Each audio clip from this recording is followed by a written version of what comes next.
What's that? I'm moderating.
Some people have to sit up in the front.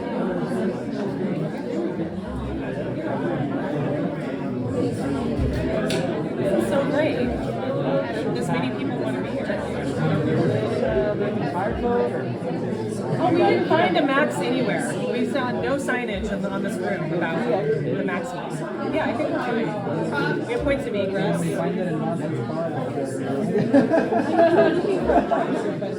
There's only one for general.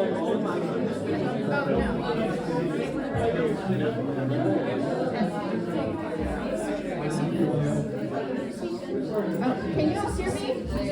There we go. Oh, there we go. We have a packed agenda, so I encourage you to find a seat if available as we start to wind down and open up the floor. Are we starting now? This whole front row. This whole front row. Don't be shy. There's 4 chairs up here.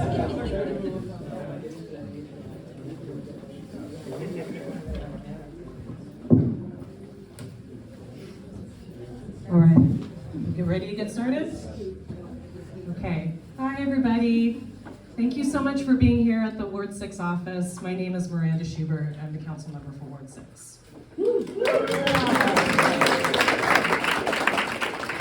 This is actually our first co-hosted public event at the Ward 6 office, so I'm really excited. Just a couple of quick housekeeping items. There are bathrooms through that door and also by where you came in the entrance. And then there's a water bottle and water bottle filling station and drinking fountain in the back. And then there's refreshments on the back table as well. But make yourselves comfortable. Our home is your home. Okay, so it's no coincidence their first gathering focuses on an issue I heard about repeatedly while knocking on doors across the city. Residents shared concerns about the safety of their daily commutes, the impacts of climate change, and the importance of having access to a wide range of mobility options for themselves, for their children, and for people from all stages of life. I'm grateful to the Living Streets Alliance for creating this space for this conversation and for bringing together voices with a variety of experiences and perspectives to help keep the public informed on issues that affect our region in very meaningful ways. We're talking about a 20-year transportation plan. I want to be very clear about my role tonight. This event is not about advocating for or against any ballot measure, nor is it about directing public resources toward a particular outcome. Rather, it is about providing an opportunity for members of the public to ask questions, hear information, and educate themselves about RTA Next from perspectives that may not always be readily available in more formal and traditional settings. Creating spaces for learning and dialogue like this is fully appropriate and is well within the bounds of my responsibilities as your council member. One of the guiding principles I try to lead with is education, learning from one another, asking thoughtful questions, and making room for information sharing in good faith. Alongside that are transparency, accessibility, accountability, integrity, and love for Tucson. Those values are what brings us together tonight, a shared commitment to understanding complex issues and engaging respectfully even when our viewpoints may differ. My hope is that this evening helps residents feel more informed, more empowered, and more connected to the decisions that shape our community. Thank you for being a part of that process and for showing up with curiosity and with care for Tucson's future. One last announcement for those of you who are really interested in getting involved, there are open seats on the Complete Streets and Transit Advisory Commissions. Commission work is very rewarding and meaningful. So reach out to the Ward 6 office if you're interested in either of those vacancies.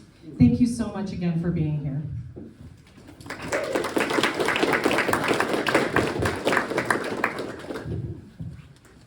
Thank you, Miranda and the Ward 6 staff who have been very generous with their time and space in hosting this event for us. My name is Vanessa Casio. I am the Executive Director of Living Streets Alliance. We are a local nonprofit based here in Tucson, advocating for safer streets and a transportation future that is safe and convenient no matter how you choose to get around. And in true LSA fashion, I want to invite you for a moment of connection. So, for 1 minute, I don't want to take up too much time. I would love for you to turn to your neighbor and share what's one thing that would make getting around Tucson feel safer or easier for you.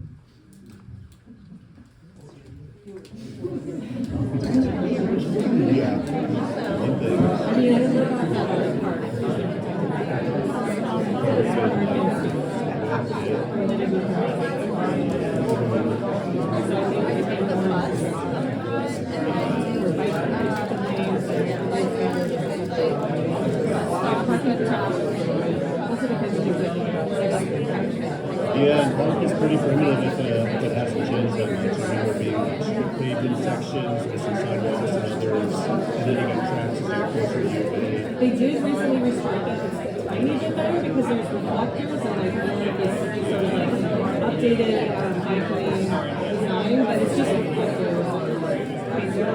It's a straight shot. People like to use that because they don't know how to use that. What about you? I'm from Vancouver, Yeah, I know. Is it wonderful? but I do commute by an evening. It takes 45 minutes. And so I'm one of the few that was like, I'm just going to ride no matter what. I hate to cut the conversation short, but what I hear We couldn't even get wrap up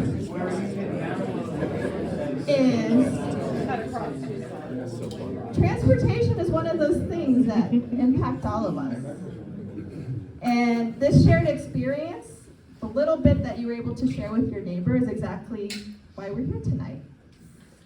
And to have a conversation about our streets and our future and the choices our community faces. Now, if you were my neighbor, if you were sitting next to me, what I would share is this morning as my family's getting ready for the day, the conversation inevitably goes, who's picking up my 7-year-old from school? Oh, shoot. Oh, I have a meeting. Oh, I didn't put that in the calendar. Oh, what about tomorrow? And what would make it really easy for me as a working mom is the day when my son can independently walk and bike and get around on a bus. And I don't think that future should feel that far off if we make the right decisions now.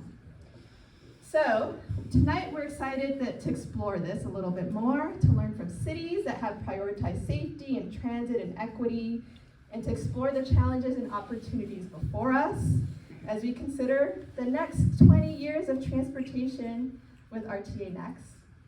And I am thrilled and honored to be joined today by Tom Thievener, who is actually here on holiday in Tucson and has generously offered his time to speak with us and put together this beautiful presentation.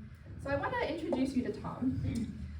Tom is a Tucson native, and his career has been shaped from cities like Calgary and Vancouver, but he got his start here as Tucson's bicycle and pedestrian coordinator, kickstarting our Bike Boulevard network. So that network of low-stress streets that is now coming to fruition that we're all enjoying.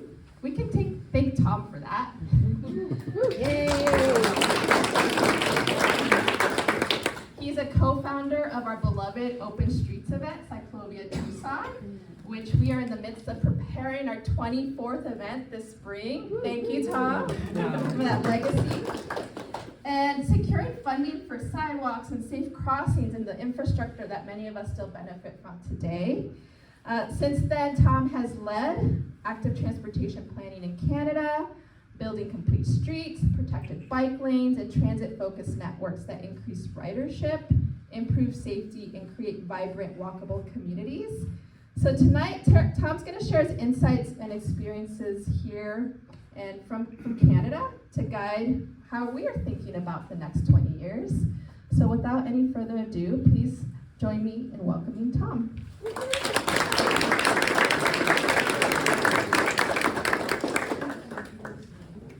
Okay, it's great to be back. I see many familiar faces in the crowd from the many years that I was at the city of Tucson. So thanks everybody for coming out, and to everybody I haven't met yet. Thank you for bringing in the energy and the support to learn a bit more about how some of the work that I've done has made a difference. And of course, I didn't start it all, and I won't take credit for it all, but Canada is actually doing some amazing things from an urban point of view and a mobility point of view. So I'm going to get into that. But first, just a quick caveat. I have a lot of slides, so I move pretty quick, so don't blink too much. But it'll all be good. I have 4 main topics. A little bit more about me and how I ended up in Canada. I'll go over that. Lessons from Canada. I'll probably do a deep dive into Calgary, because I was there for 7 years. I've been in Vancouver area for about 5 years and currently work there. But I think the the general, what's going on in Calgary is probably a little bit more relatable to what Tucson has in terms of it being kind of a Rocky Mountain city, about 1.5 million people, and it's really progressive in terms of the policy, and it's very forward thinking. Then I'll go into some observations that I have from riding my bike around Tucson, sometimes driving. I'm based on the east side, that's where my parents still live, and so I'll share some observations and thoughts that might influence future planning work, and leave you with some final considerations before we switch gears. So just in case everybody's not familiar with where Calgary and Vancouver are, I did provide a map so you can see. I did start my career here in Tucson, grew up on the east side. My first job was actually delivering newspapers as a paperboy, and so that was fun. And then when I was 16, 18 years old, I had a brief love affair with automobiles and had a few Nissan 300ZXs and 280ZXs. But I ended up selling each one to make a trip to Europe. And so those trips ended up kind of opening up my eyes into how urban planning can be different. And I started having, questioning, why is the east side the way it is? Why is Tucson the way it is? Why is Phoenix the way it is? And I didn't have all the answers then, but it kind of got me onto a path where I decided to become an urban planner. I did study abroad for a couple of semesters in Vancouver, so that's kind of how I got the connection to Canada. And from that learnings, I ended up finishing my degrees at the U of A, first in geography, regional development, and then later with the master's planning program. And then I started working, like I had a family by then, and so started out at the town of Marana as a planner one, and then eventually got the job as bike ped coordinator for the city of Tucson. And that job totally got me the job at the city of Calgary. And so, yeah, let me tell you about Calgary. Actually, I won't go into this, but these are some of the things that I got to work on in Tucson. Bike boulevards I can't take entire credit for. There was, obviously 3rd Street existed beforehand, but I was kind of the guy that said, why don't we have a network of these things? And started planning, okay, Treat is a logical one, Fourth Fontana is a logical one, and there's really just a lot of energy. And so I kind of thrive off that energy and then focus my efforts on trying to figure out solutions to make it more possible. So Calgary, I was there from 2012 to 2019. I had 2 different jobs. I started out as the cycling coordinator. They were very excited to hire me, somebody with experience. They basically developed a policy a cycling strategy policy, and needed a coordinator to implement that. So I was the guy that they selected for that. And I decided to follow the 5 E's approach, which is simply like use engineering, evaluation, enforcement, etc., to instill a well-rounded program. And so I did that, worked out pretty good for a while.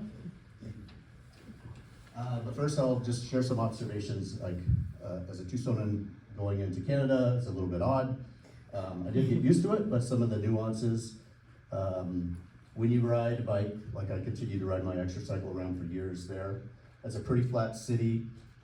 The Rocky Mountains are at the western edge, and so you've got to drive for about 45 minutes to get there. But when you're in the city, it's pretty vibrant, pretty easy to get around, good grid. But when you get to the river pathways, which are kind of like the trunk lines into the city that go into the downtown, you end up seeing some unique things.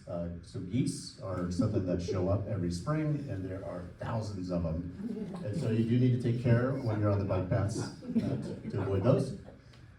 My family settled into a neighborhood that was off of the red line, light rail line that was put in for the '88 Olympics. And so when we knew that, I'd been to Calgary for a couple of days before deciding to move up there. And I knew that they had light rail, but when we decided to move, we left the car behind and actually decided to live car-free. We found a home right off of, near this station, which was more of a neighborhood-based station. But the trains come every 3 to 5 minutes during the peak hour. So it was like a dream. And we could walk basically 5 minutes to get to the station, and rent wasn't that bad. We lived in a single family house. with somebody that lived below, so kind of an illegal suite, casita, I guess you call them here. But it ended up being pretty good for us, because the family could hop on the train whenever they need to get anywhere. I would just kind of shoot down by bike, usually to get to work or most trips. But it was really a great experience for us and the family to be able to live car-free and just rely on the transit system, bike, and then they had car share as well. Car-to-go was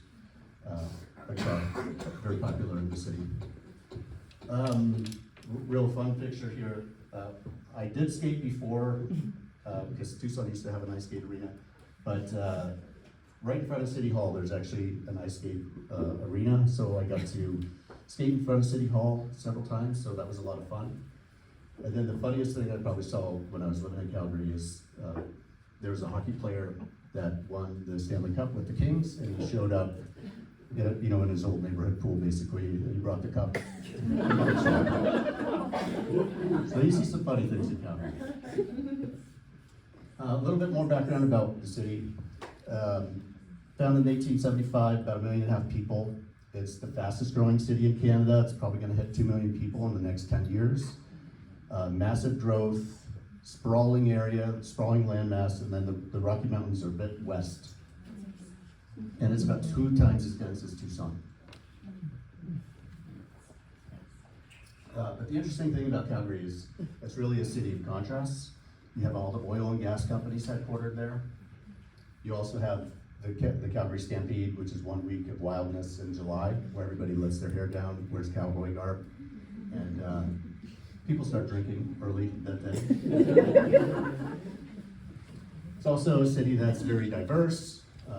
Nayib Ninchi was the first Muslim mayor of a Canadian city, and everybody is from somewhere. Seems like everybody's from another country, and it's really easy to just get along with people there. It's also a city that knows how to move traffic really well. It has a skeletal roadway system, which is basically freeways. So you can get on the freeways and fly across town really quick. But they also do light rail. So I mentioned in '88, they put in the red line. And so this is an example of what the red line does when it gets to the highway. It's not always in the middle of the highway, but this is an example of how it operates when you get kind of outside the urban core. And it's also a place where its downtown is very, very vibrant. It's about 2 miles long by 1 mile wide. And so spatially, it's got a lot of density in that area. The oil and gas employees, there's towers like the one on the right where 90% of the employees come by sustainable modes. This didn't happen all at once. This has been the Calgary's plan for 20, 30 years, and they're starting to see the fruits of that. But public art is also embraced. They want to be kind of an icon, a destination, and the Peace Bridge is no better one. This ends up on the face of so many magazines and publications. But how do they get to these things? Well, the first thing that it did was they have a very good land use plan and transportation plan. These were actually developed in tandem at the same time, and they had very they basically tried to achieve common outcomes such as improving housing choice, but making it within walking distance of good transit, and making sure that the transit service is fast, frequent, and reliable. So basically 10 minutes, every 10 minutes or faster. And it has specific targets. 1/3 of trips need to be sustainable.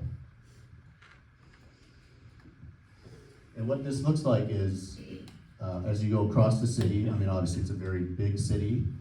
When you get into the urban core, you have a lot more density. And so where the red line exists, that LRT that kind of comes up into this area, goes to the university. That's where they're expecting to see most of the growth, and they're having the densest land uses. Out on the edges, they're expecting to have, normal suburbia. So it's kind of a balanced approach, but with a targeted efforts to make it more sustainable in certain areas. And so here's some of the targets that the city of Calgary is focusing on. It's still gonna be pretty auto dependent. About 77% of the trips are currently automobile. Their goal is to get down about 10% from there. And obviously they want transit to go up and walk bike to get up there. So the transit system is quite robust. The LRT system that I mentioned is part of the primary transit network. And so what that is basically the fast, frequent, reliable transportation service. It's primarily the articulated buses as well as the LRT trains. And their goal is to have 47% of the population within a 400-meter walk of that network. Or actually 47% are already within 400 meters, but their target is 60%. And so this ends up having a direct correlation on the budget. So when the budget comes out, everybody makes sure that there's enough money going into transit to make sure that they are advancing on these. So here's a bit more graphics about how the primary transit network works. I mentioned every 10 minutes or faster, every day of the week, for at least 15 hours a day. The other thing it does is make sure that safety, everybody feels comfortable on the trains. They've got 45 peace officers, transit peace officers, across the network at any given time so that everybody feels safe and comfortable. And so the downtown that I mentioned is really pretty vibrant and big. So that basically the kind of 4 or 5 square mile area, at least before COVID, there was 160,000 employees and 40,000 residents. And it was kind of divided by the CP rail line that went through here. That kind of separates the office area from the residential area. Some more tidbits about Calgary. They know how to move traffic. A lot of travel lanes in the downtown and a lot of parking. The one thing they did really good to encourage sustainable modes was they charge a lot for parking. So typically about $20 a day if you want to park. And they make it free to ride the train across downtown. So if you're coming in from the outer edges, yeah, you gotta pay a few bucks to ride the train, but when you get into the downtown core, it's a free fare. You can kind of just shoot across downtown really fast because the trains are coming. You have actually 2 different lines converging on the transit mall on 7th Avenue, and you get a train basically every 2 minutes, so it's really fabulous.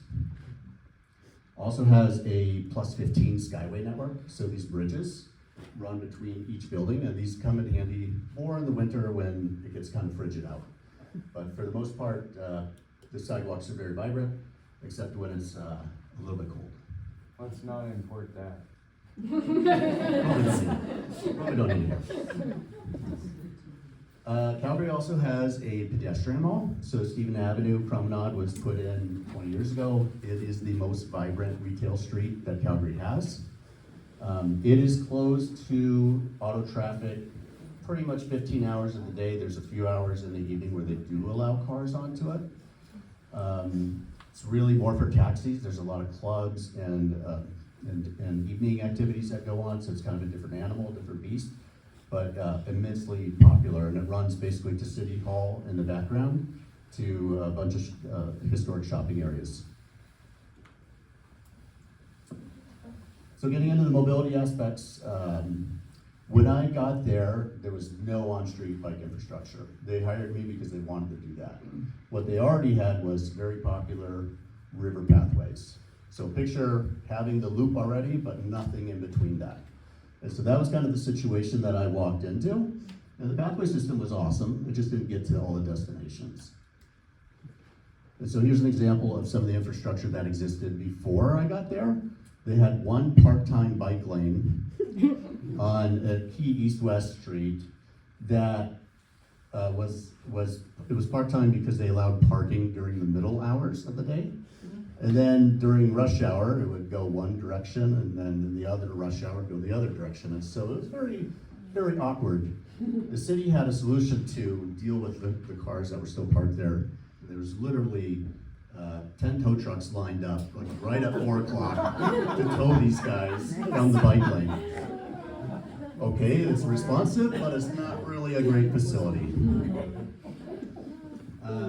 But most of the streets look like this, like you just have to take the lane. No fun, not on a busy street. When you got outside of the downtown, you had, a lot of sharrows or just simple signage and, kind of underutilized parking. So I started like, okay, maybe there's an opportunity to consolidate that parking, but that was kind of what I started with. And of course, Calgary had the worst ridership. Like if you take the Canadian census numbers, 1.3%, we were even below Edmonton, which is like rivalry city, not good. Only really Vancouver and Victoria were doing a good job moving cyclists at the time. So lo and behold, the council adopted the cycling strategy policy, 50 actions to make the city bike friendly, education, money for operations and maintenance, but also money for more planning work, but most importantly, money for infrastructure. They were ready to build. I was the first one hired. We also hired an engineer and an education planner. And then there was a 51st action that a wise council member decided to throw in as this strategy was getting adopted, and it was to create a network of downtown cycle tracks. And so that was a very fun project, but it wasn't gonna be easy. While we had political support, there was skepticism widespread across Calgary. Editorials in both the major newspapers would consistently come out, rail against the effort. I was in for a tough ride. But we decided to build, as sort of a test, the first protected cycle track. And this went from basically the Peace Bridge, which I had the red bridge that was in the previous picture, several blocks to another bikeway that just had sharrows. And we're like, okay, let's try it. And so, very supportive council member said, let's go all the way with this thing. No sharrows, no painted bike lanes, fully protected like they do in Montreal. And this is a Montreal design. Vancouver also was doing it. We did it fairly well and basically doubled the number of people cycling. And even in winter, which I know there's some skeptics, because I face them all the time in Calgary, people do ride in winter. In fact, there's more people riding in winter with this thing snow cleared than there were people riding it before in the summertime. So if you build it, they will come, but you do have to maintain it. So that 7th Street, if you can see, is the blue line leading up to the Peace Bridge. That Peace Bridge was put in just a couple years before the cycle track. And so this is going to be a common theme of this, but getting across natural barriers is a big deal. And when you can provide access and more crossings, you'll get more ridership. It does take an investment. The Peace Bridge was a $25 million investment, but it's had so many people crossing it. It's done so much good. But anyways, where I was going with this is, we built the first cycle track, but that network that I talked about that we were directed to build, we started building off of that and said, okay, so if we have the river paths and that 7th Street, what can we do next? And we started identifying other corridors that looked viable for cycle tracks. And this is the plan that we came up with, and it's pretty good. Didn't interrupt car traffic too much, which was a concern of a lot of people. And there was just one corridor during a 16-hour public hearing with council that they said they couldn't quite tolerate. So the one with the X's got nixed, but all the rest got the green light. And this was an all-at-once network that really no city has quite done since, except for maybe Barcelona. We put the network in all at once in 2015. So protected lanes, nothing too fancy. We were supposed to do it cheap, $5-6 million project, but 6 kilometers of this went in instantly, and we saw instant success. So at the underpass where the Fish Street, which is kind of the key north-south, this is what it looked like. And when we hit 1 million, we were kind of watching the automated counters. When it hit 1 million riders, we did a little celebration with the advocates there. Balloon arch, it was great. I'm happy to say they're probably, it hit 2 million, hit 3 million, so the ridership keeps on growing on this corridor and on the network. At the same time, I was working on the downtown project. I was also working with my staff. How can we make these improvements beyond city center and the downtown? How do we connect out to kind of the inner ring suburbs? Because that's where a lot of people that work downtown, they live, and they just need to have better connectivity. And so this is an example of a corridor just outside of downtown in the northeast, and just a quick before after. So this was put in, the community loved it, just had a little bit of a road diet, take away one travel lane, and end up with this. Further up, north of downtown by a couple miles, there's an existing bike lane that was pretty popular, kind of a trunk line going up into the north part of the city. We did a corridor study, looked at the intersection, looked at the whole corridor, and ended up making some improvements that look like this. Not protected, but the key thing is we made the intersection a lot safer. So if you notice, this is a hallmark of Calgary. They have these channelized slip lanes. Cars can they can basically maintain full speed when they go around them. Not the safest thing to cross as a pedestrian. So we got rid of that one, got rid of several actually in Calgary. One thing I really detest about living in Canada about is these things they call maze gates. And so they are on every walkway or pathway, and the engineers love to put them there because they keep cyclists from flying through.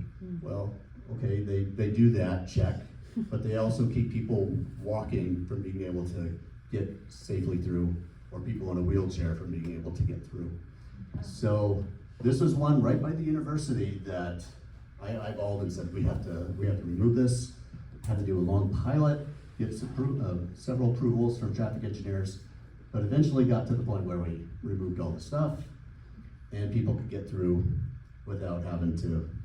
And the nice thing was, or actually the worst thing about this was, when you have these gates, you can't actually get a snowplow. You can't, whether you have a big one or a small one, you cannot get it down there. So people just end up walking on and compressing the snow. Actually met a lady who had broken her ankle at this very site. So anyways, I became a champion of that, and was able to eventually get the city to commit to removing all of them, and they have hundreds of them in the city. Going back to the natural barriers, you know, the Bow River is a great amenity, and the pathway is a great amenity, but it's lacking safe, accessible crossings. But the good news is, you know, $50 million later, the city put in 2 crossings, and so it's really just about providing more options to people and improving connectivity. And if you build it, people will absolutely do come and use these. Of course, it does take good maintenance. Calgary gets about 7 snow dumps per year. Sometimes they're just little bits, and they can use a brush, like a brush machine, like the picture on the upper left, kind of clear that snow away. People can keep riding. Or sometimes they break out the Bobcat or a vehicle with a big plow and they push the snow away. But the key thing is to maintain it. If you could do that, that'll keep people riding year round. Also did a lot of communications. As I mentioned, there were a lot of skeptics, so we would do improvements. We'd constantly be talking to the public about how we make things better.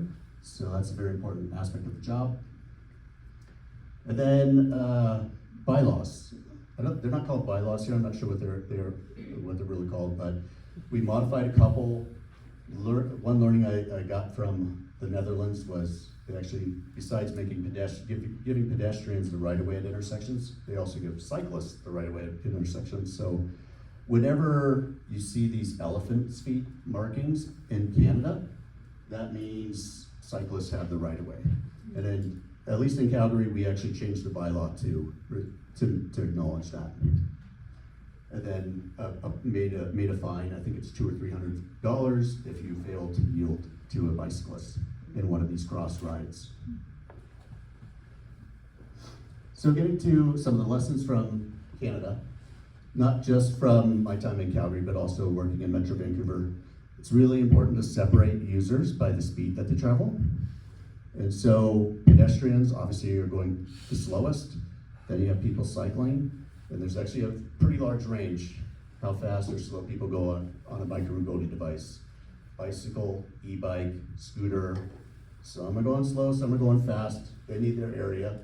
Needs to be also wide enough so that they're not bumping elbows with each other. And then vehicles also need their space. A big lesson learned from the downtown cycle track pilot in Calgary was that if you build it, they do come. We ended up increasing cycling trips in the downtown by about 80%. And so you can kind of see on this chart, because we have really good data from the automated counters, the Peace Bridge went in here, later the cycle track network went in. So each one of these investments just saw a little bit of a bump, and actually a pretty big bump with the cycle tracks themselves. And so what that did on the whole in the downtown was cycling is the fastest growing mode. So they're seeing the most growth that way, and then walking is also super popular, transit also super popular. But the more important numbers actually on this slide, I know it's busy. Calgary's gotten their downtown traffic. Vehicles are now went from 73% 20 years ago to about 54%. So they're blowing away their citywide targets. This is obviously downtown, denser, a lot more activities, a lot more density, but it is easier, faster to come by transit or bike than it is to drive, especially when you factor in parking.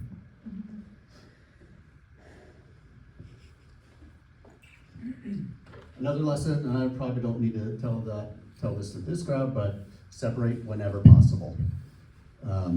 It is not cool when you tell kids to take just take this bike lane and try to get to school safely. Same thing, I even struggle with bike boulevards on some of them, trying to get kids to the school. You really need to do something more robust in and around these vehicles that weigh 4,000 or 5,000 pounds. Monitoring was a big thing in Calgary because obviously we had a lot of skeptics, so we were constantly communicating out and kept collecting data and then communicating out how the progress is going. Similar to Tucson has a map showing the census tracts, and when you get to the east side, it's like less than 1% cycling. We have the same thing going on in Calgary, but the cool thing is, following the improvements that we did in the urban core and the downtown and just on the edges of it, we saw immediately surges where people were starting to cycle more. So that was very promising. Probably the more important thing I want to stress though is the impact that the red line, the light rail, has had on Calgary neighborhoods. You're starting, I lived in a neighborhood that was still single family.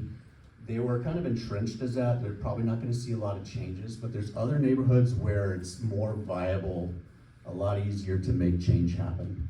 And so this is just east of downtown, less than a kilometer away from downtown actually. And this is there's a light rail with a station here that comes into downtown over there. And what you see here is the old hospital site.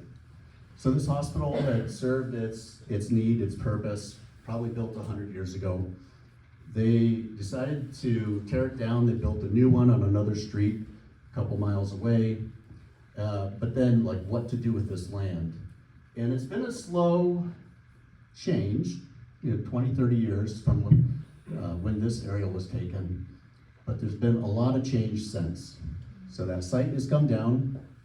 They've replaced it with kind of a central park area, and then established First Avenue as a main street. And what you're seeing is a lot more density, a lot more people living in this area. And then another street coming down to the station with mid-rise towers, I'll call them. And it's just really changed the vibe of this area. And density doesn't have to be scary. I mean, this is affordable housing for Calgary. People, if they want the urban life, this is great because they can walk, bike, take the train to work, and not have to deal with snow on the sidewalk. Somebody takes care of that when you live in a big building like that. So this same neighborhood, these are some images of what it looks like now. It's not scary density. It's a variety of 2-3 story buildings going on up to about 6 or 7. And so it's quite attractive to be there and very walkable. The other thing that Calgary's really good at is thinking outside the box. Post-COVID, I mentioned there was 160,000 employees, tons of office towers. A lot of them were sitting vacant after COVID. And so what the city did is said, well, we have this housing problem, like a lot of cities. What if we converted some of those buildings, the suitable ones, into residential buildings? And so they've got 40 odd projects now that they are converting. It's not just the city, obviously development is on board with this, but they're working together to convert some of those buildings so that more people can live downtown. And so another lesson from Canada, and I'm pretty proud of this project on the right. Actually, this is before or after. Sorry, I've got too many pictures on this slide. So at my current job in Coquitlam, which is on the eastern edge of Metro Vancouver, we took a facility that was really underwhelming from a cyclist point of view and made it a complete street. And so that is the same bus stop, except we managed to shrink down the road and put it in a raised cycle track. And raised cycle tracks are the best. This is what you see in the Netherlands. As long as you do them wide enough and you have adequate separation from people walking, people driving, it is the gold standard. It costs a little bit more, but gosh, does it feel good when you ride. The stress levels come way down. Here's a couple more pictures from the same project.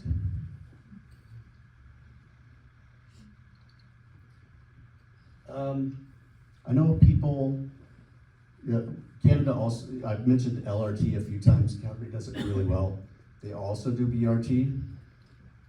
The key things to know, like, they both can be very good. They both serve their purpose that they can move high volumes of people. The key difference is, I think the BRT is better suited when you have established areas already existing and a high demand for transit ridership. You could just funnel those people onto a bus, shoot them down, it's a little bit cheaper. But if you're looking for something more robust and you have the opportunity to redevelop the land, you want to see a higher degree of higher mix of housing, more redevelopment, the LRT might be a better solution. And if you do the LRT, you can end up with situations like this. This is Brentwood in Burnaby, Brentwood Station. Burnaby is a bedroom community of Vancouver. Lots of single family houses still to this day, but wherever they put the stations in with the Vancouver Light Rail project that went in through I think it was the '86 World Expo, you are now starting to see all the land use changes, starting to see the fruits of all that was planted many years ago.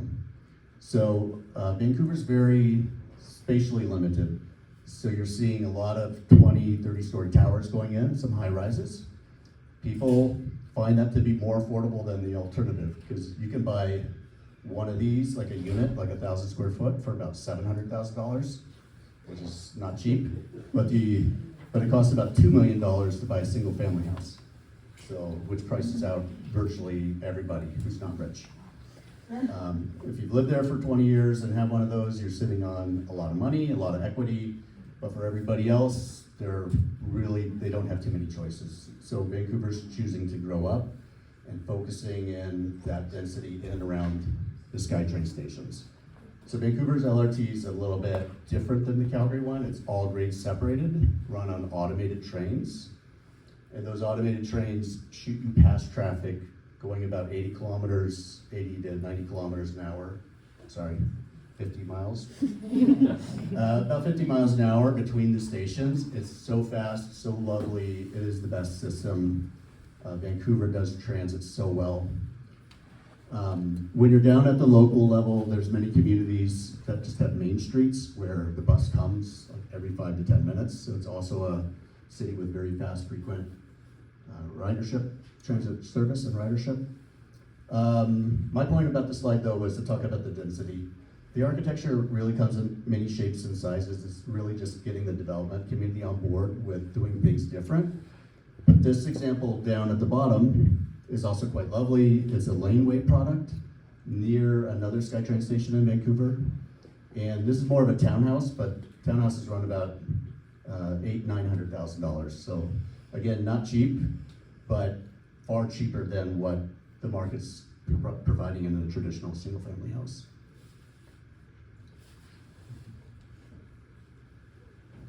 Okay, so I want to get to some observations about Tucson. You know, I'm a Tucsonan, you guys know that. I grew up here, and I obviously spent some time away from Tucson, and it's helped shape my perspective. But this drives me crazy every time. I mean, I read the news, and what is the news talking about? Oh, there's a new drive-through on Broadway. Okay, great. Not sure we needed another one, but that's what they're talking about. That's what the market's providing. But if we keep building like this, we are never going to have fast, frequent, reliable transit. We're never gonna have an environment that's walkable. And it's gonna be challenging to bike, of course, too. And everybody will just be dependent on that car. You will not shake the problem that Tucson has. Clearly, the automobile is going to always be part of Tucson's DNA, but it doesn't have to be developed like this everywhere. Broadway is a great corridor. I keep looking at it going, boy, if Park Place Mall or Tucson Mall, or not Tucson Mall, but Elcon could just redevelop in a logical way, like that could be such a good node system where at Wilmot you've got maybe a station and a node where you've got some denser activities happening. So anyways, the land use is a problem, and this type of development is not helping anything. Unless you want to get coffee. Funny thing is, when you're in Vancouver, like on one of these main streets that are completely walkable, you go to a coffee shop, grocery store, it's such a nice alternative to this type of life.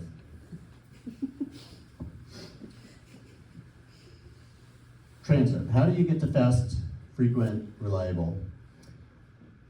Tucson's got a long way to go. It's got a stable transit system, but it's a service that's not used by very many people currently because the service is just not frequent enough. The land use has to be transformed, and maybe it's not everywhere, but on key corridors. So pick a corridor that's going to be really good, maybe to start planning for that future. Make sure the land use plan and the transportation plan are aligned so that when the applications come in, you can start to direct them to a better product. Transit has to be really fast, or really frequent, or else people won't use it. So the bar in Vancouver, Calgary is 10 minutes or less. So that's something to shoot for. Of course, you have to have funding to pay for it, so that's a key thing. And then on these key corridors where you really want people to use transit, you gotta have, you need to prioritize the transit rider over the other modes. And so that could mean a bus-only lane, or it could mean like a grade separated facility, either bus or light rail. So that costs money, but you will see such better service. I would say when you do something like this, when you do the planning, don't forget about people on the south side and east side, north side, because you want them to be able to use this option. And what Calgary and Vancouver do, honestly, at the edges, they provide park and rides. Park and rides are expensive. You got to put it in a parkade, surface parking lots. That's valuable space at a train station. If you talk to some urbanists, they'll say that's bad practice, but it's kind of a gateway. Like, you have to bring them on board. They want to know, can they actually use that service? And maybe you can't go all the way down Broadway to Harrison with, light rail, but maybe you can provide a place where they can drive to and get on board so that they can take the train and not have the stress of driving. So I think I've mentioned this a few times. You need to have synergy between your land use and transportation plans. Develop them in tandem, have a vision, create some targets that will help direct that'll help make it accountable to the city. and you should be able to see progress. It's not gonna happen right away. Obviously, Calgary is now starting to see the fruits of its labor from 1988, when they opened up that first red line. You're starting to see the transit-oriented development nodes start to take off. And so there's some select ones that have higher land use intensities, and all kinds of tower and redevelopment are going up into those spaces. And it's so awesome to see some of the shopping malls of yesteryear. They're getting redeveloped, and it usually starts with taking the surface parking lots, and you start to see some towers pop up for higher density housing. And then eventually they deal with the mall, or they incorporate the mall into the node. But that progress is happening, that type of redevelopment is happening there. Regional rail. If you're gonna do some more transportation planning, and you wanna make sure that you have it well connected, if you wanna have a regional transit network, it's gotta have a strong regional rail component. Every city should be thinking about this, every region should be thinking about it, every state should. It's pretty slow in the US. I know ADOT has done some studies over the year, like every 10 years they redo the study and it never gets anywhere for building rail to, from Tucson to Phoenix. But I think it's completely viable. You know, what if you had a line that went up to Phoenix? What if it connected down to Sahuarita? What if it had a stop in Marana? A couple of stops along the way, of course, downtown. It's a no-brainer. Mexico City. Yeah, you could go farther. Passenger service down, yeah. Obviously, China built a high-speed rail network in about 10 years, so it really just takes the political will and funding. Isn't it true that the two cities are actually merging? Which two? Tucson and Phoenix. All the development in between. There is a lot of development still happening between that, but they've been talking about that for decades, but there's still a lot of land in between. But that's a potential, like as that area, if you did build regional rail and you had a couple key stations along the way, Pinal County could be like Arizona City, which is right in between. Like imagine that, like becoming a node and redeveloping. So you can do some amazing stuff. You just need to have this solidified in a plan, and then each jurisdiction to get on board. I don't think you should wait for the Moranas to suggest this, or the state. I think you'd be waiting forever. But if this was part of Tucson, like the regional transportation plan here, or even the city's plan, I think it needs a strong proponent. But you know, you could see from my slides of Calgary, it doesn't have to be always off to the side, like in a grand station type thing. It could also be above the highway. Like it's kind of, you got to make it work however you can. But I'm a big proponent of regional rail, because once you have the system started, like Phoenix has its light rail system, like imagine that you could go to Phoenix, get off at one station, hop on the light rail. You could do probably 80% of what you could do by car, as long as they keep building out their network. Want to talk about road safety for a second. I think the fatality rates in Tucson are far too high. Part of that is because inconsistent lighting on corridors. This is a picture of Swan at Fort Lowell the other night. I crossed here, I got across okay, but as you looked up that corridor, it's awfully dark. Why is that? Inconsistent lighting standards, lack of investment. Somebody else say anything? Have a good answer? Striping, dark skies consideration. Dark skies But you're consideration. not marking the streets signs are, striping is disappearing. Yes, so yeah, the lack of lighting leads to all kinds of issues. You know, it might be beneficial to the wildlife and astronomers, but if you're just trying to move safely across the city, it puts you in a very vulnerable state.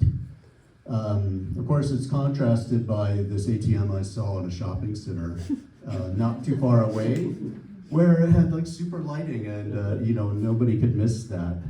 So just like, you needs to be consistent on corridors, and you know, not only just for each mode to see each other, but it's also for potholes. Okay, the pavement in Tucson is not perfect, we know that.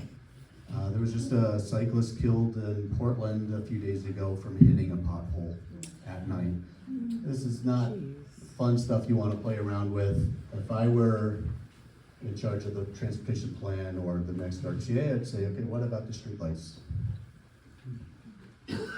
Automated cameras, Tucson used to have it. Became a kind of political liability. People accused it of being a cash grab. It's not really a cash grab if the money's going to the right places, but the more important thing is it saves lives.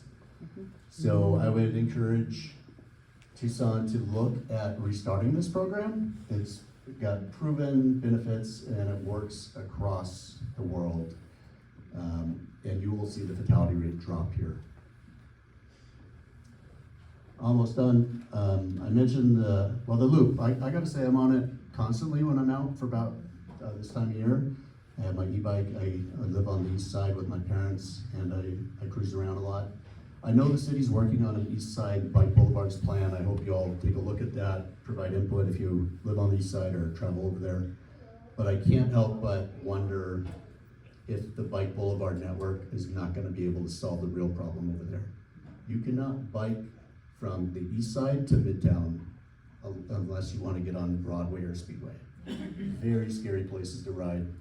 That Speedway crossing of the Pantano, right by the busy Walmart, not fun to cycle through.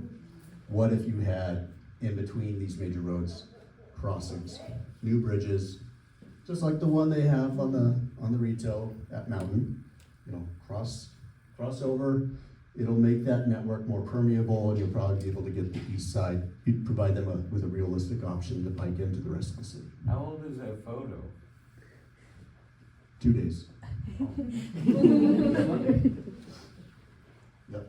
So yeah, some other criticisms of the loop. I mean, it's really a recreation facility, but it has the potential to be so much more. You gotta legalize nighttime riding. Of course, it gets dark early in December, so if you wanna get home, it's still the best choice, even though it's dark, to ride on versus some of the other busy streets. But it could use some lighting. I know that's also a challenge, but there's pathway lights, there's ways to do it so that it's less intrusive, invasive, but does give you a sense of safety. Almost done here. Bike boulevards, I'm obviously very passionate about it. Got things started with it. I do think they could be better. Some of the stuff that Canada's doing with bike boulevards, they're making sure the pavement surfaces are really smooth, making sure that you have more robust treatments when you get to schools. So you don't want to just tell the kids to take a lane and say good luck. That might work for an adult who's pretty confident, but for the kids you need to do more robust protective treatments. You also need to make sure to get the traffic volumes down. And so here's a couple examples of how Vancouver's been treating some of the bike boulevards there. Sometimes they do it very on the cheap, which is understandable. Once in a while, you'll see a more robust treatment like the rain garden on the left.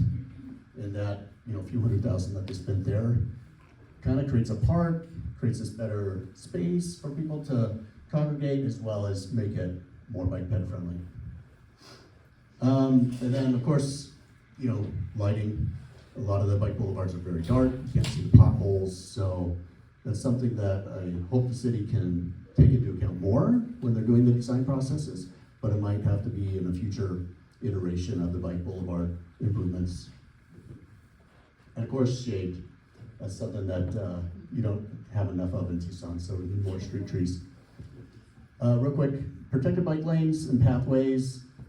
Really impressed with what the city's doing on collector streets and on a couple other corridors. So Kenyon is on the bottom left. I think that was installed a few months ago. Looks really good. I rode on the Arroyo Chico last week. Phenomenal.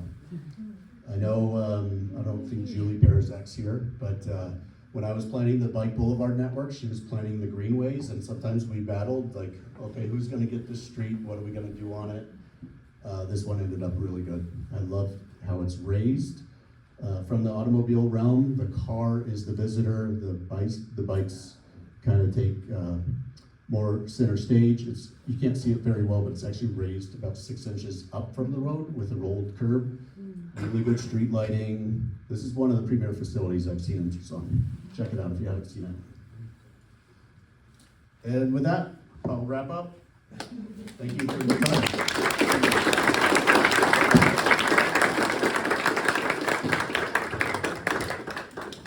Thank you, Tom. We're gonna transition here. The lessons you're sharing make me think, what could Tucson look like if we applied some of these ideas here, minus the snow? And of course, Tucson we also have our own context to consider. And, over the past 2 decades, we've made progress. We have our bike boulevards, we have pedestrian improvements, some transit expansion, but our streets are still too dangerous. Transit options are still really limited, and many areas still lack safe, walkable connections. And that means the decisions we make now about the next 20 years is really critical.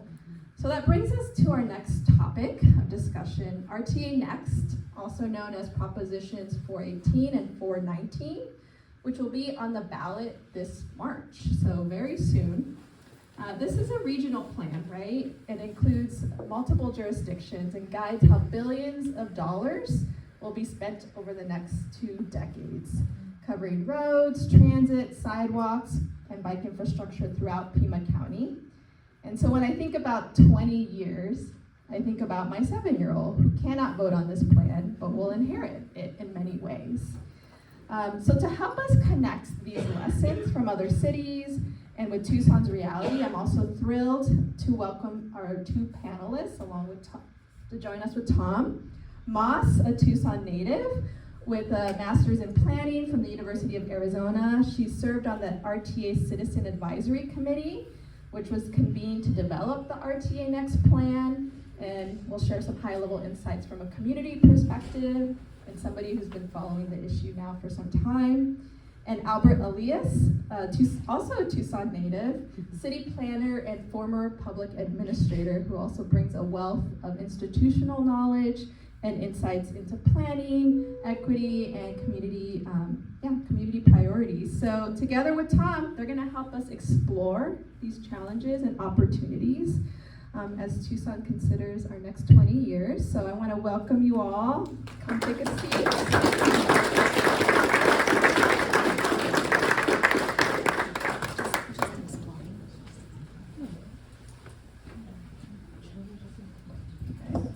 So the way that we're gonna set up this conversation is as a guided panel. So I have questions prepared for our panelists, sort of thematic questions, safety, transit, and governance. And then we'll have some space for audience questions as well. So with that, let's open up. So, okay, you all have your notes? Okay, so first theme that I want to touch on is safety. As an advocate, this is top of mind for me. Traffic deaths and serious injuries in Tucson have been rising. And even if you're not following this issue closely like I am, I think even for the general public, there is a growing sense of awareness that our streets just don't feel safe. We see headline after headline of crashes and fatalities, not just within the city, but throughout the county. So my first question to our panelists is, what does it mean to prioritize safety in a place like Tucson, in the greater metro area? When it comes to the regional plan that we have before us, RTA Next, how does that approach safety, and what would the safety first plan look like in practice? So, I don't know, Tom, since you're to my right, maybe you want to kick us off with some thoughts. I feel like I've alluded to some of the things, and I've probably already shown some of the things that I'd like to say. I think if you know where you're having the greatest issues, you could probably come up with some targeted solutions. If you're worried about pedestrians crossing the roads, it's easy to focus on the crossings and make them better. What I think is really needed though is a more holistic approach to complete streets. And so I know the city has a good policy, but retrofitting those and getting the investments so that you can actually rebuild the streets and rebuild them right, so that they're not just barely functional where you've got the stripes or flexible delineators that demarcate a protected bike lane, but rebuild the streets so that you have a more attractive environment. Like, think of the image I provided of Coquitlam, where we took the existing space for bikes and then did a raised bike lane by kind of shrinking the road a little bit.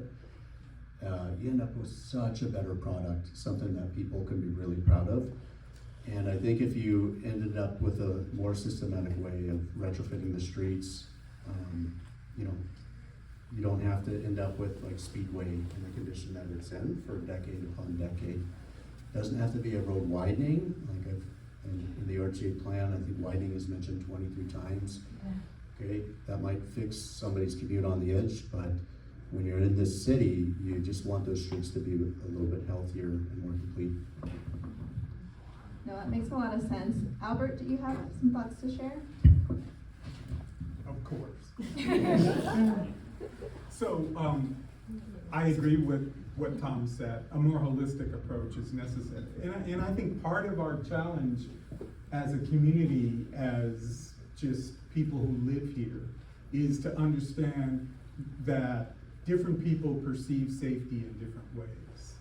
And everybody in this room is a user of our transportation system. So ask yourself, do you feel safe? Now, you don't need to answer, raise your hand, or anything like that. Just hold that in yourself for a minute and think about what that means if you're a pedestrian, or a bicyclist, or a child, or a person in a mobility device, or a person who is driving a 4,000-pound automobile.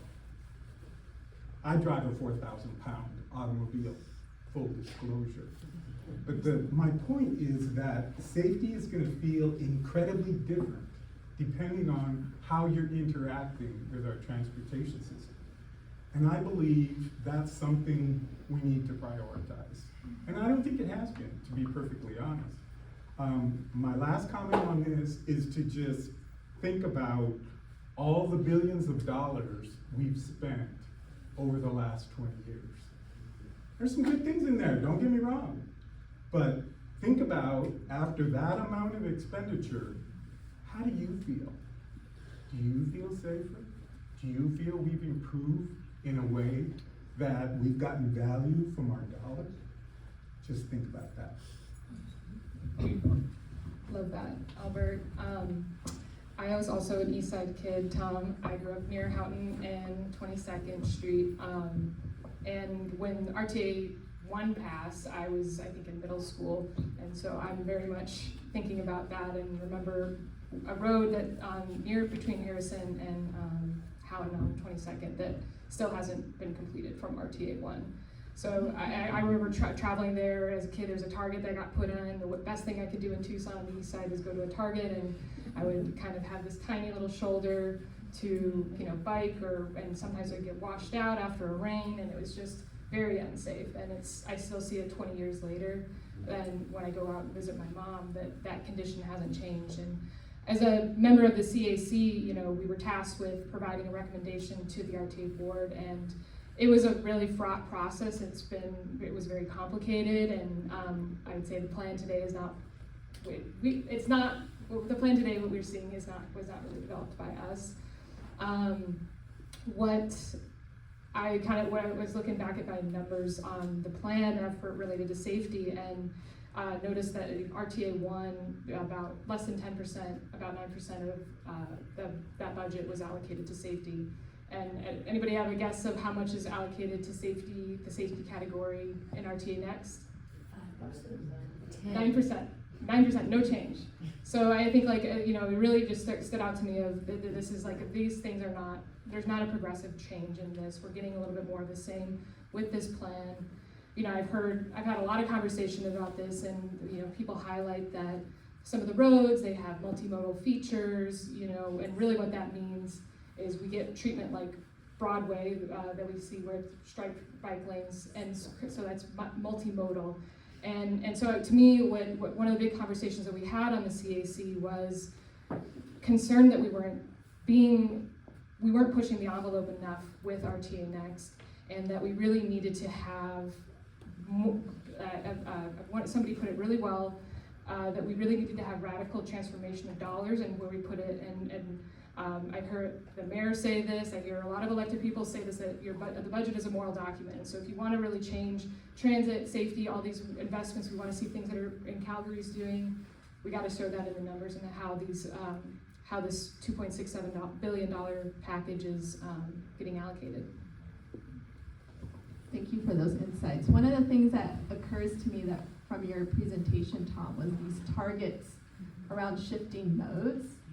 And one thought that occurs to me is like, what if we had targets as a region to improve safety, and what that would look like if that was dictated by investment, right? And so I'm just thinking about sort of the regional approach to that. You know, transit is something that is also a hot topic in our community, and something that you touched on a lot, Tom, in your presentation. For Tucsonans, it's highlighted as a core strategy in Move Tucson and the Climate Action Plan, which are really, you know, guiding documents that have seen robust community engagement. And I'm curious if you all could share, you know, what would it mean to really truly center transit in a regional plan, and how might RTA Next measure up to that standard? Moss, I don't know if you want to go ahead and start since you have the mic. I could do that. One thing I like to say is that when you go to the Arizona revised statute that enables RTA to exist, that the only required element of the plan is transit. Everything else is optional. And however, in the plan, less than 30% of it is going to transit. And, you know, I think that kind of, to me, shows it's not really centering transit, it's not focusing on what it's mandated to do by Arizona statute. And, you know, when I was in school, the streetcar was getting built, and there was a lot of buzz about what this was going to do, how it might impact our community in positive and negative ways. And that was a really good project, and we've seen a lot of benefits and good things come out of it in our community. One thing that I'm concerned about in RTA Next is that we don't have another light rail line in this plan. There's a potential for a BRT, but it's only partially funded, and it's contingent on federal funding coming through. So to me, I just get really concerned about thinking forward to, you know, another 20 years when I'll be in my 50s, and yeah, don't laugh. and thinking about what will we really have in our community, and will we be able to look like places like Calgary that did start, and how far behind we're falling if, you know, with this kind of package. Sorry, half-baked thought. So I want to ask you to think about transit in maybe a little different way, because the transit conversations we're having in Tucson right now are fraught. So let's think about it in a little different way. And the way I'm going to ask you to think about it kind of relates to some of the things Tom said. Think about transit as a more high-capacity way to get people from one place to the next. Some people might call that living car-free, especially if they feel like they can walk in addition to taking transit, or maybe bike in addition to taking transit. Some people call that living car-free. I believe that the United States, we're proud to be driving a car, right? But I think part of that is it's luring us into this perception that there are not people interested in living car-free or nearly car-free lifestyles. And I believe that is what is happening in this country right now. There's a researcher at ASU, a woman named Nicole Corcoran, I believe, and she just did this really interesting study about people's attitude toward living car-free, and they have an interest in it. And the thing that's interesting about this study to me is that they surveyed people all over the country, and she found that 18% are definitely interested in living car-free, and that an additional 40% are open to the idea. And that doesn't even count the 10% of people in the survey who don't have a car. They're already walking, they're already biking or taking. So the reason I mention this is a couple reasons. One is that I think there's a movement and a great interest in this country to live more car-free lifestyle or near to it. And I think that we've tried to put transit in a little box, you know, and I'll say it. People have said transit's for poor people. I don't want to do that. And I don't believe that's the case. I don't believe that's the case in Tucson, and I don't believe that's the case in the United States. I think it's starting to change. So here's my point. Public transit's challenge is not that people have a bad attitude. It's that it doesn't work for them. If it could get them to and from the places they want, they're gonna use it. And I think Tom illustrated that really effectively in his presentation. So I guess I'll just conclude by saying this challenge regarding transit is something that we can measure and we can change. We just have to have the willingness to do it. Yeah, I'll just add that, I think the shining example from RTA 1 is the streetcar project, and so I see you back there, Jim. Jim Block, who is my director in the city of Tucson, the real champion of the streetcar, got it done. That's, 4 miles long, but it's serving 10% of Tucson's transit ridership.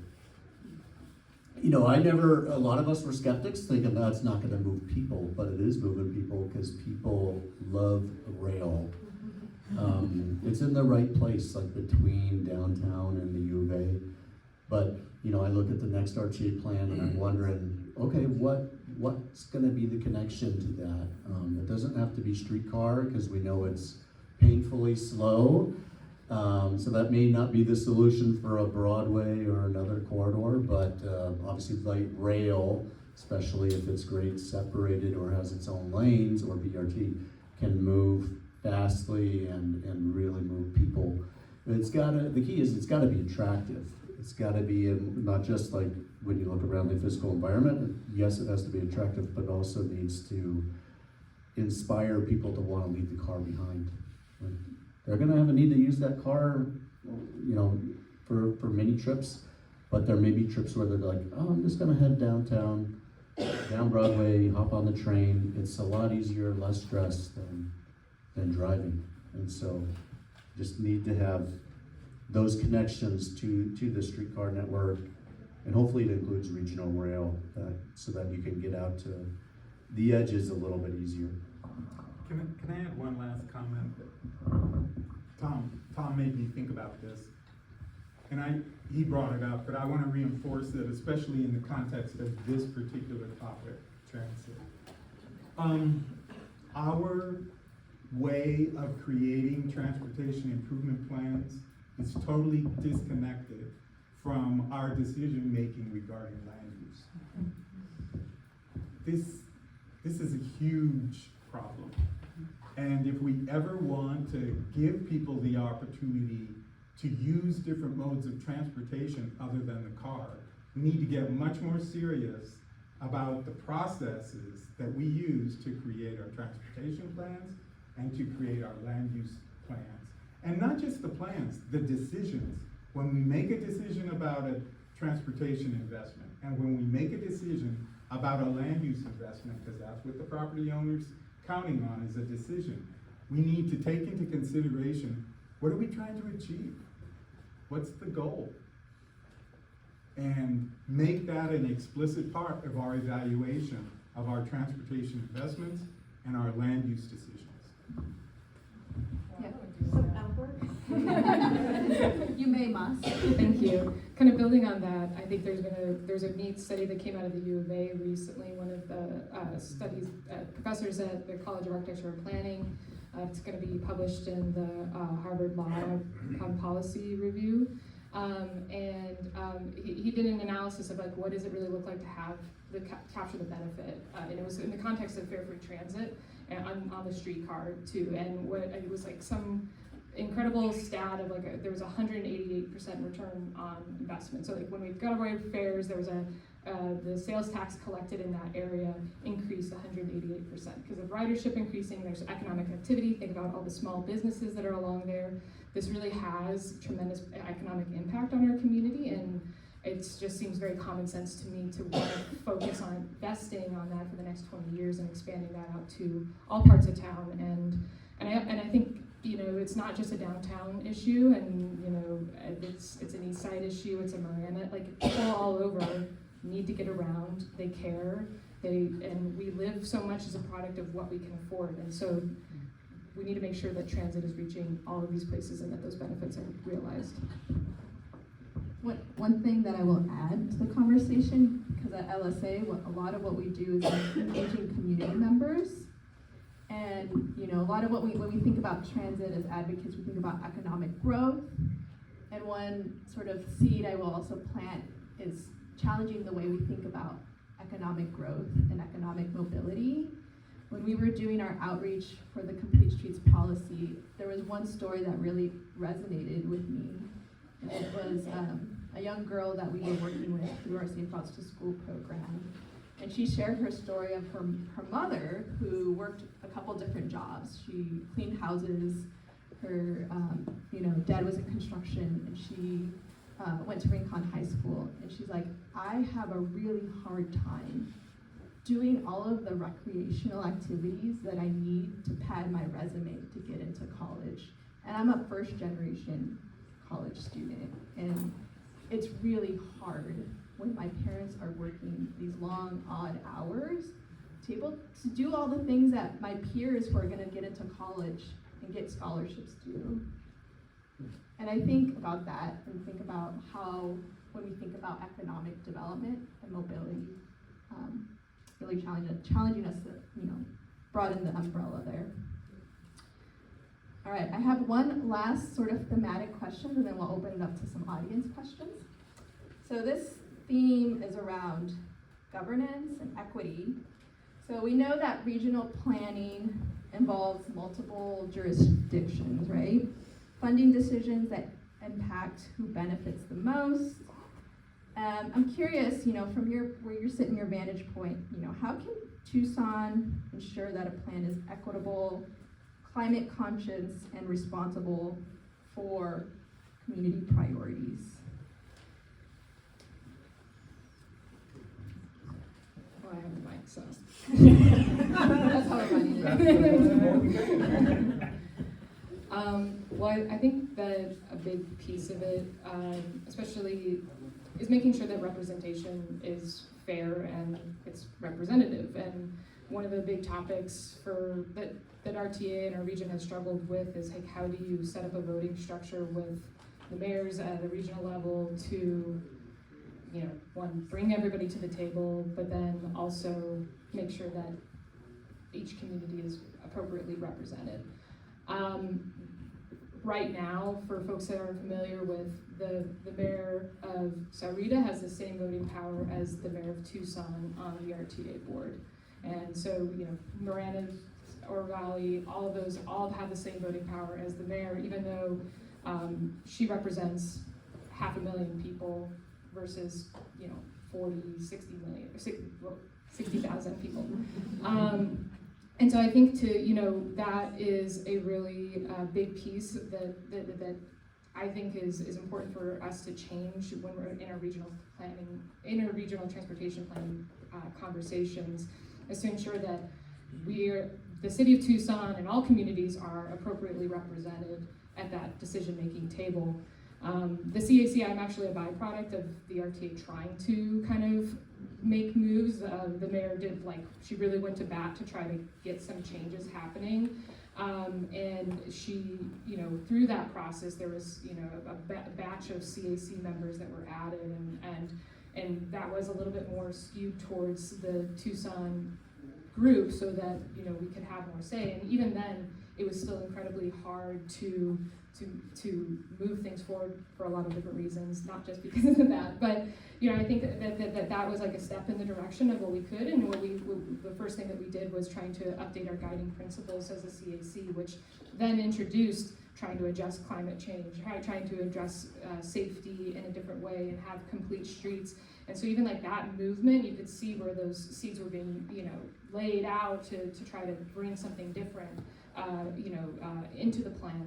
And I don't think that the byproduct, it didn't come all the way through, but you can see how these small changes can start to change the conversations in these rooms when you just even start with the basic thing of having representative government.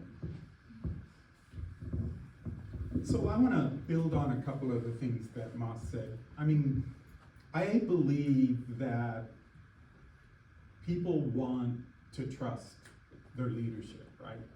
But how do you do that? What can you do to build trust? And I think that's part of our challenge with governance and with the way people perceive equity and whether or not they've been treated fairly. So I think the whole idea that I'm trying to inform you about is we need to improve the way we engage with our community when we make these plans and we make these decisions. How do you do that? You do that by having engagement that is meaningful. And that means interacting with the segment of community that is as broad and diverse as possible. Now, don't get me wrong, I was a professional staff member for many years, and I felt my role as a professional staff member was to give my best recommendation, right?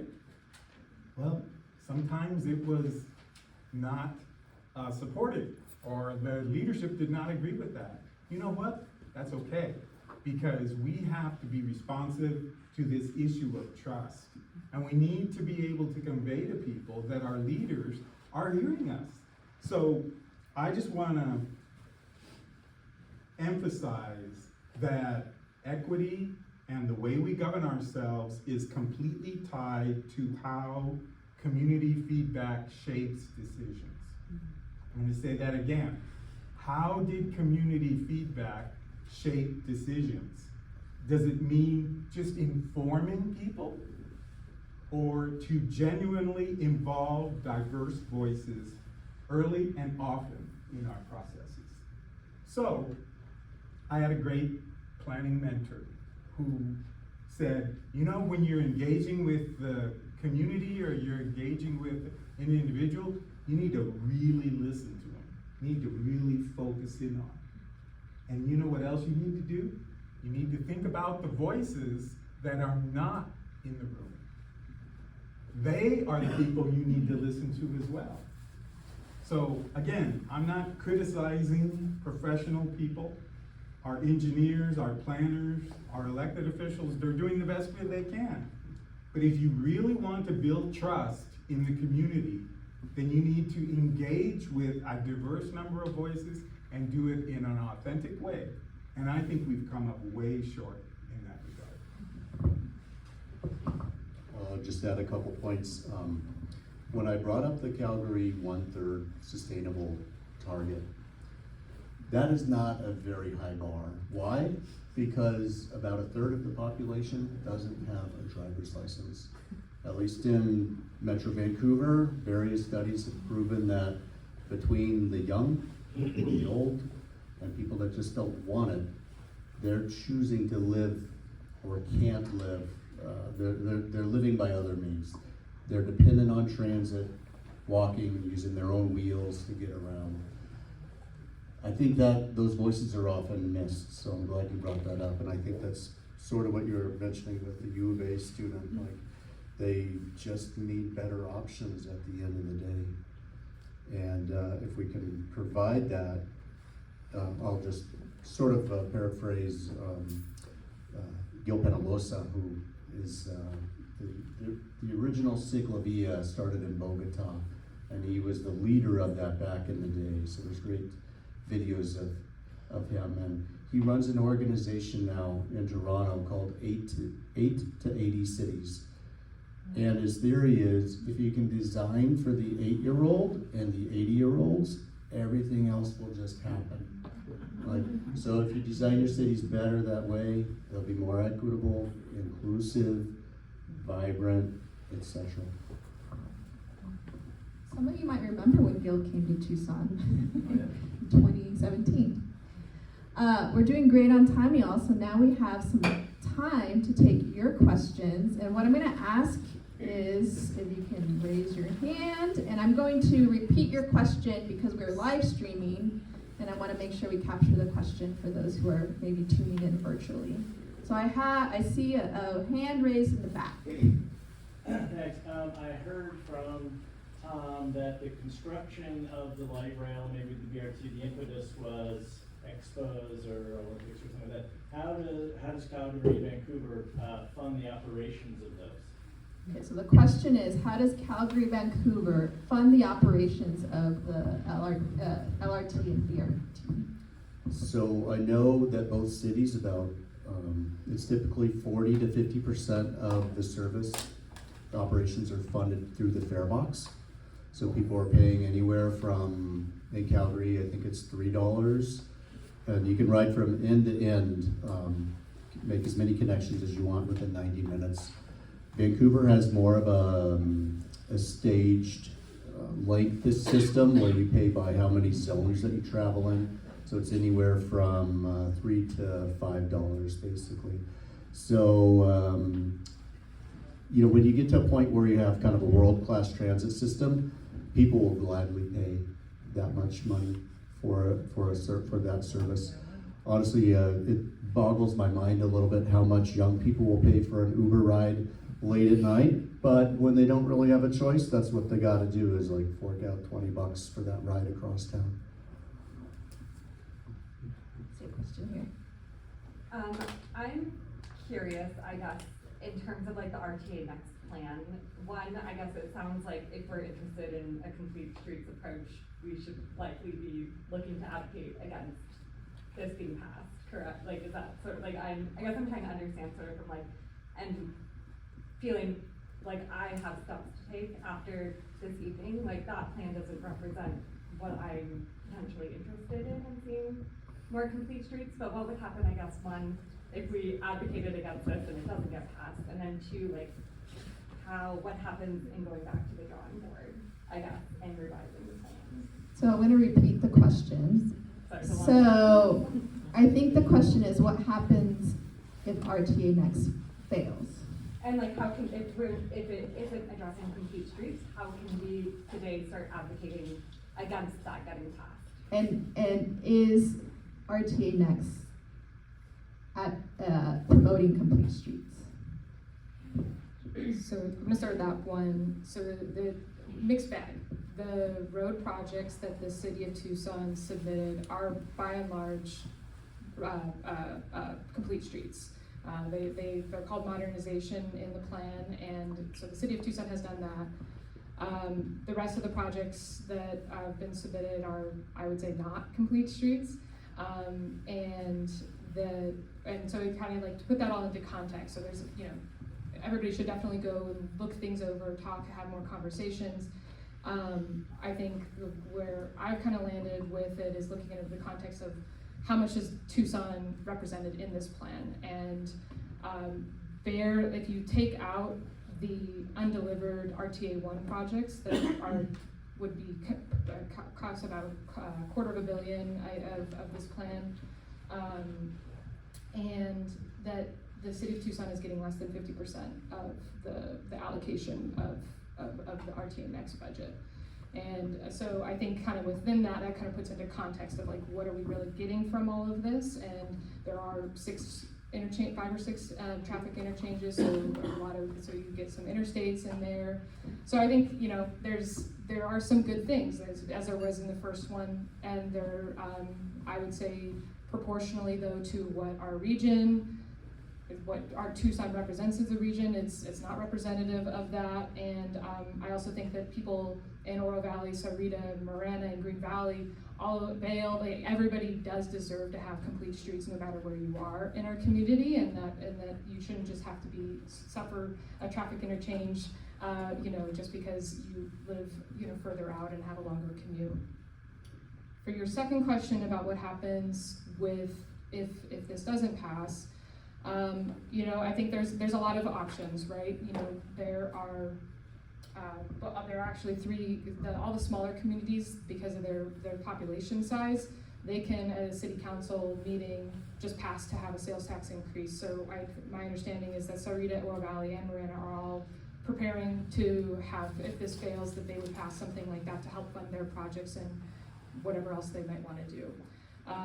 Pima County, the supervisors, with a simple majority, they can also increase our property taxes, and they can allocate that funding to also pay for projects and help to pay for the undelivered projects. I think that's a big thing of, like, how do we get these projects that we were promised 20 years ago done? You know, that could be an avenue for that as a funding source. The supervisors, you know, if we could get a unanimous vote, which I think is, you know, questionable, that they can also just unilaterally, without going to the voters, increase the sales tax. The city of Tucson is a lot more constrained, my understanding, about what the city council can do as far as increasing taxes, so that would probably look like having the mayor and council sending a ballot initiative in 6 months to voters asking for, you know, a half-cent sales tax within the city. I think it's possible. You know, a few years ago, the city of Tucson did a pretty intensive planning effort called Move Tucson. The website still exists, and they did a lot of public engagement. Was LSA involved? I don't know. And you know, through that, we have a plan that is in place. It probably needs to get updated a little bit, but I don't think it's like a huge lift. We're not starting from ground zero.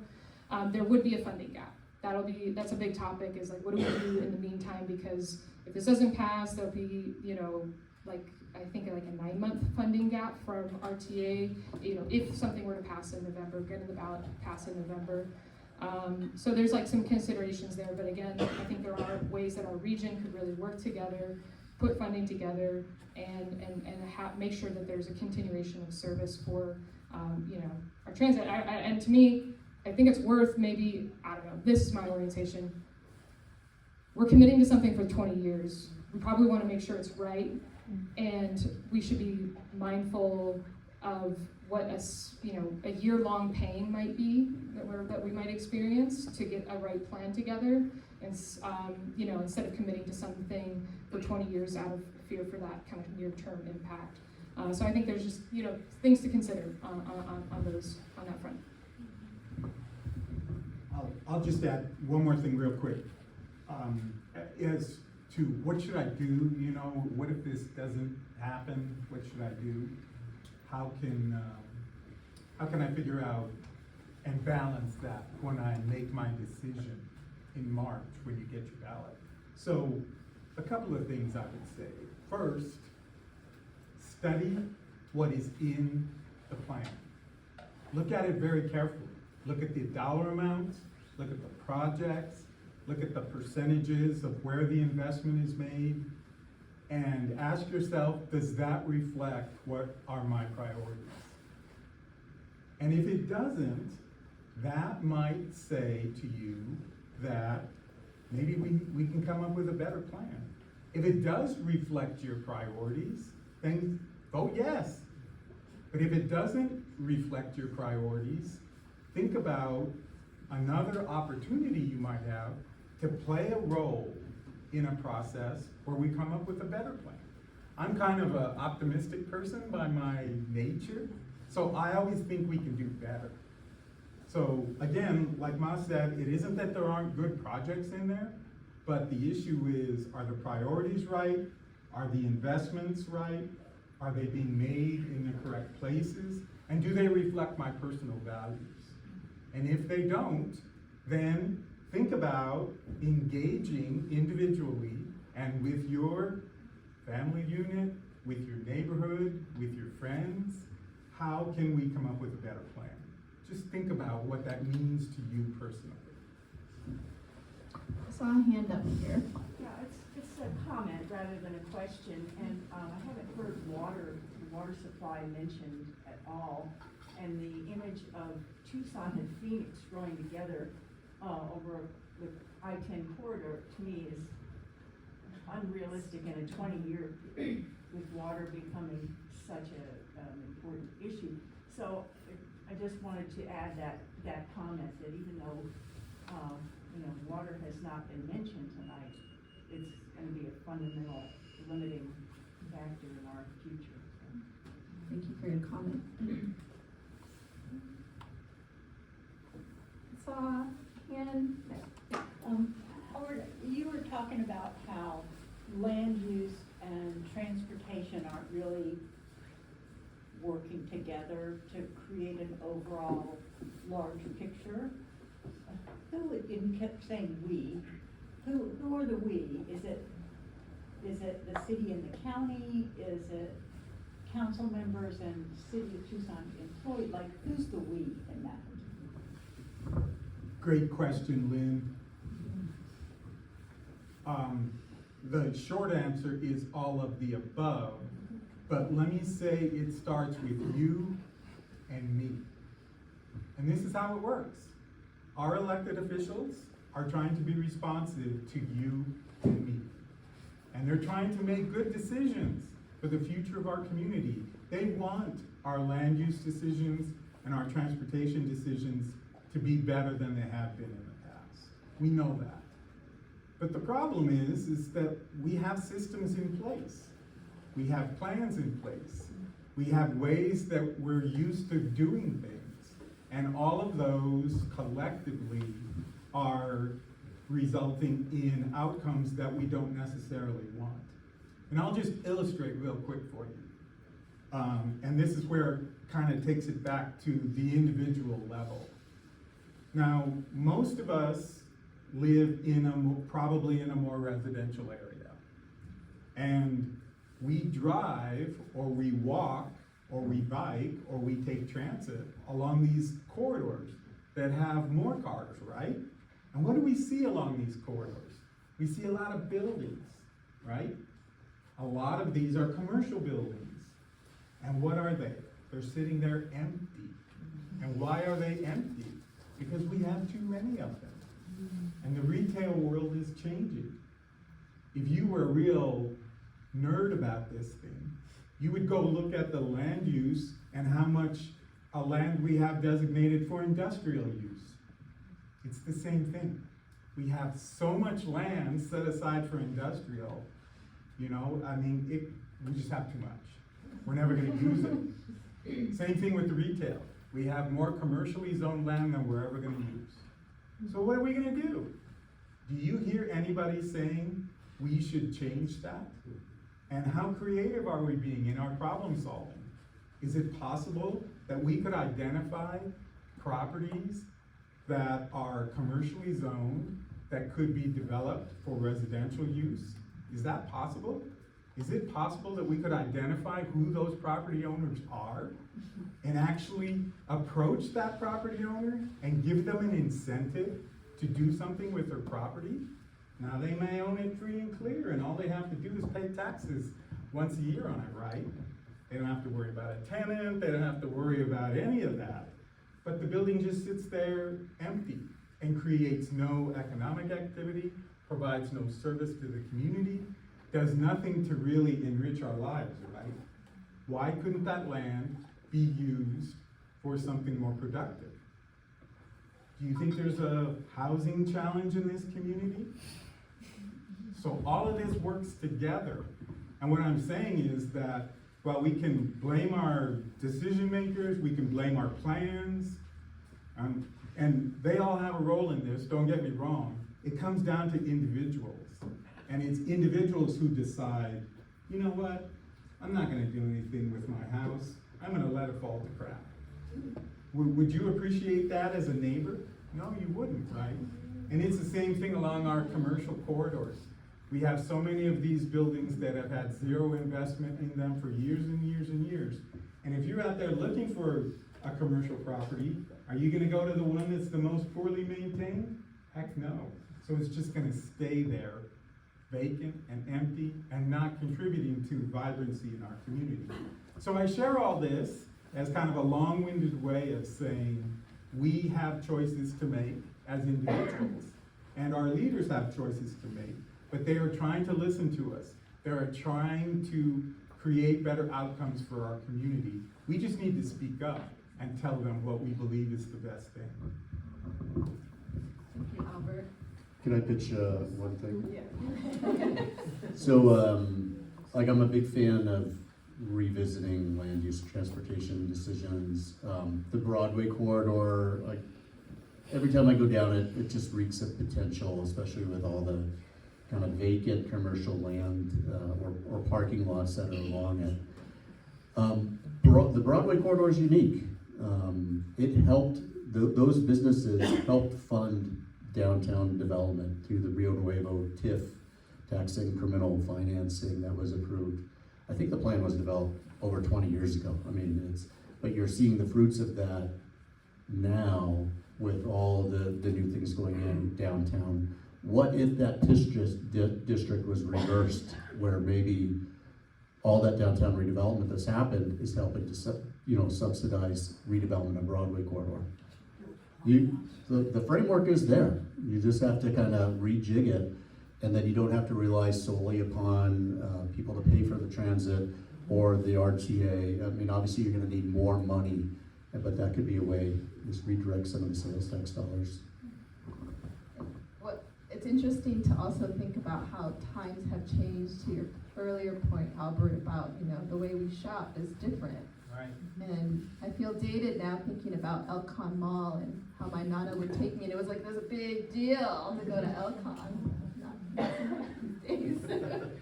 I'll have to. Thanks, Vanessa. And so, first of all, ask for permission to speak, because I'm going to present a different point of view. It's funny because, one, I see a lot of the things that you have mentioned, and I respect all four of you out there in front a lot, but I draw some different conclusions in some areas. So, two things. One, I'm in support of RTA. Two, I'm going to try to defend engineers everywhere, because I'm one. No, not every engineer everywhere, but there's a few things that give me food for thought. I think one key difference here in what we're talking about is being pragmatic versus visionary, right? And I think we all want to get to a point, and I've been working with LSA for 8 years because I believe in what we're trying to do. But we can't get to 50% transit and $20 for parking overnight downtown without killing all the businesses. So there's got to be a process to get from here to there. We got to be a little bit more patient. Another thing I see is that we are focusing a lot on engineering measures, but we really can't engineer our way out of this. I'm going to bring up a couple of things. One, education. The issue of both drivers and pedestrians on their phone all the time did not exist 20 years ago. That's a new issue, and it's creating a lot of problems, and we haven't done much education on that. We don't have enforcement. We tied our own hands by prohibiting red light cameras, as Tom noted. But we also, when was the last time you were concerned about getting a speeding ticket in the city? Right? And, examples in the last 2 weeks, there was a motorcycle without a headlight that got into a collision and 2 riders died. There was a gentleman that lay down on Oracle Road and was run over by a vehicle at 2 in the morning. And we got some things that are not engineering issues. They're issues that have to do with education and enforcement as well. I think we also have issues, Albert, you touched on this in a really smart way, is we keep getting in our own way. Tom talked about lighting. The city of Tucson has decided to do lighting on every roadway project in the city that they do. Every time we try to do that on a city project, the adjacent neighborhoods fight it. And I understand why they do it, but as a community, we need to make a decision as to what's more important. Talk about increasing density. I know we've been approached 3 or 4 times to work on a project at Rosemont and Speedway. And every time that's come forward, it's been the neighborhood that's opposed it because of additional traffic, so they don't want the density. Even when it has reduced parking requirements or other things. So we keep looking for the perfect and we let that be the enemy of the good a lot of the time. And that's how I feel about this RTA plan. I don't think it's perfect, far from it. I know the process to get to where we are was not the way it should be.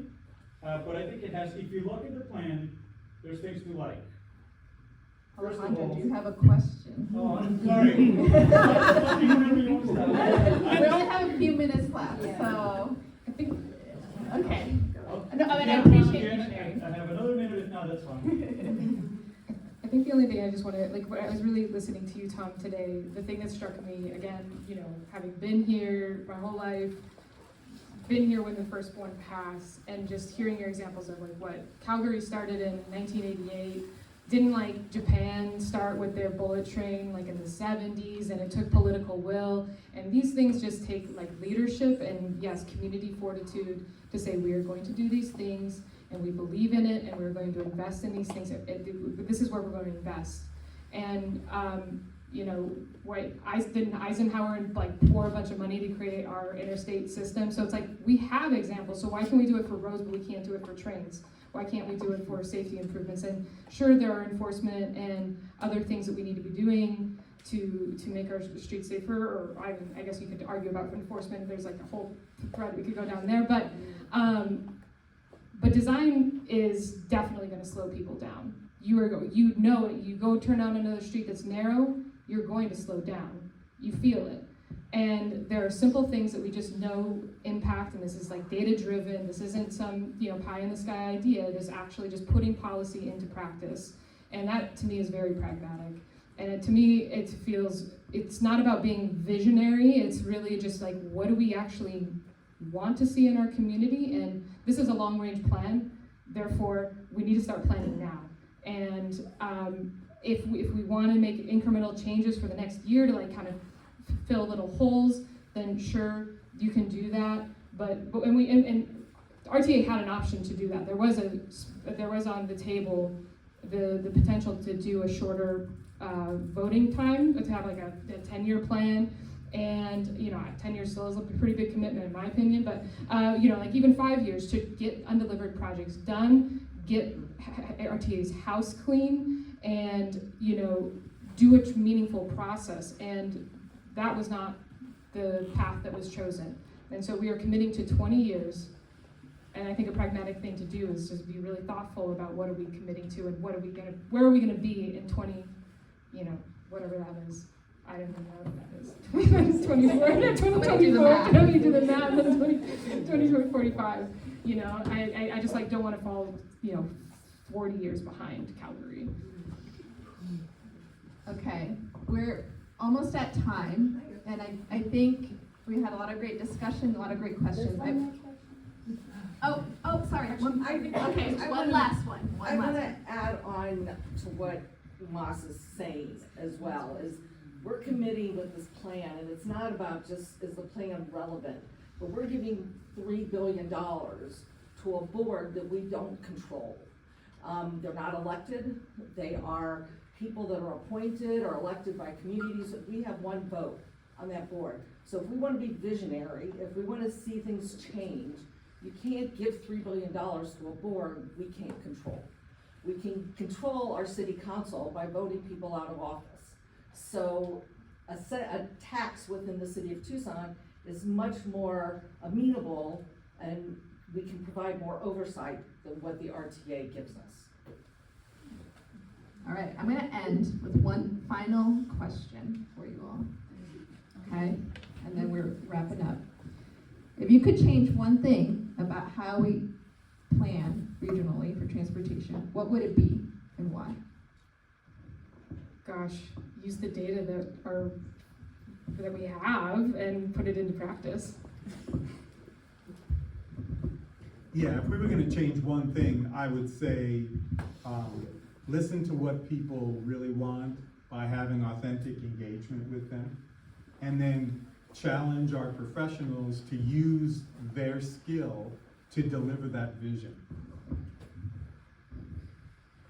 whether it's Tucson, Vancouver, Calgary, any city in the world, you don't get anything done without political will. So I would encourage any politician in Tucson to be brave, to have your principles, to try to achieve that higher vision that will help improve quality of life for generations beyond our time on this planet. Thank you, Tom, Moss, Albert, and everyone who's participated and shown such engagement to stick with us tonight. You know, I think everybody is walking away with a little bit more information and insight, and you know what we could imagine. We have an alumni of LSA here, and you know one of the adages of LSA has always been make the possible visible, and it's been really great to see some of the fantastic photos and images, and yeah, to think about how that we make that in practice. So if you can join me in giving our wonderful panelists a round of applause.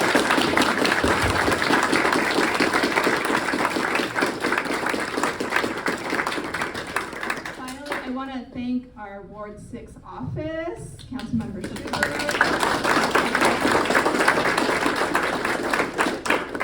And one final sort of call to action, if you're not already receiving our newsletters from Living Streets Alliance, there's a sign-up sheet out front.